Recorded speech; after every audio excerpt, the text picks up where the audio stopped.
How's it going, everybody? Welcome back to 2A News Now, and I really do appreciate you taking your time tuning into my video. Real quick, I want to ask you guys, after watching the video, please take time to help the channel out and help it grow by liking, sharing, and subscribing and hitting those post notifications.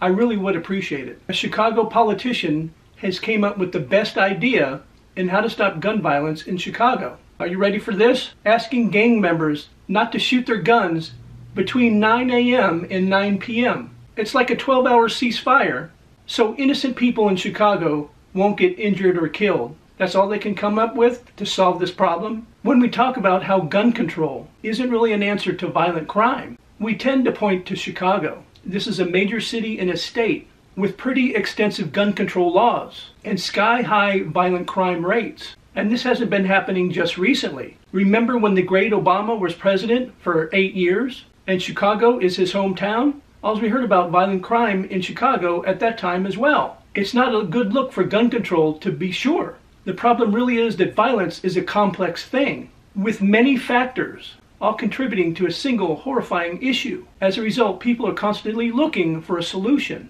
One alderman in Chicago thinks he has a brilliant idea. The concept is, let's just get bad guys to limit the times they go and try to kill each other.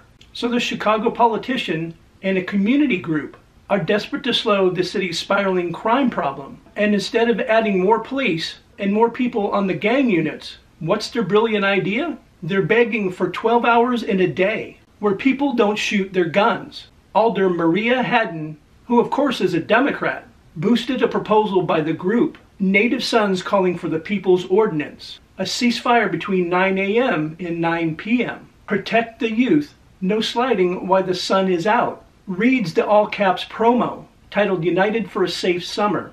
They're asking for the refrain from gunshots to reduce risk to Chicagoans who are not involved in high-risk activities. So gun crime is now called high-risk activities? You gotta be kidding me. We have to start somewhere. Tatiana Atkinson said, who was the co-founder of Native Sons. Our goal is to approach our city's gun violence problem strategically and not all at once. Things didn't become this way overnight, and change won't happen overnight. They're also asking as part of the ordinance for people to stop associating with and glorifying shooters when those who live a certain lifestyle try to hang with regular class citizens. They put everyone at risk. Apparently there isn't any formal proposal up for a vote, but proponents claim there's no need to wait, that people can start acting accordingly right here and now.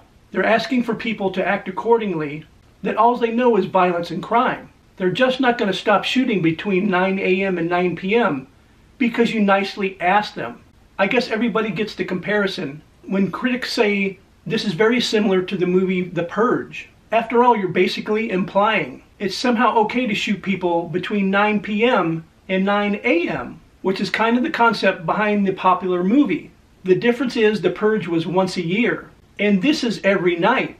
There's some key differences we need to acknowledge. There is a 12-hour window when all crime is legal, so you can do whatever you want during that time frame with no repercussions. And that's not quite what is being suggested here.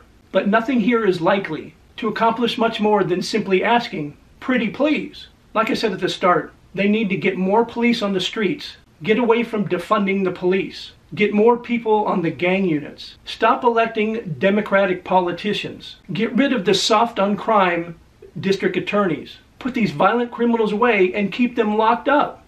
It's obvious some of the strictest gun control in our country isn't working. And if today somehow they were able to ban all guns in Chicago, it would continue to happen. What do you guys think of this plan? As always, I would really like to hear your thoughts about the story in the comments section down below. And like I said at the starting of the video, I really do appreciate everybody's support with the channel. You guys are always crushing it by liking, sharing, and subscribing and hitting those post notifications. And I invite everybody back to see my next video.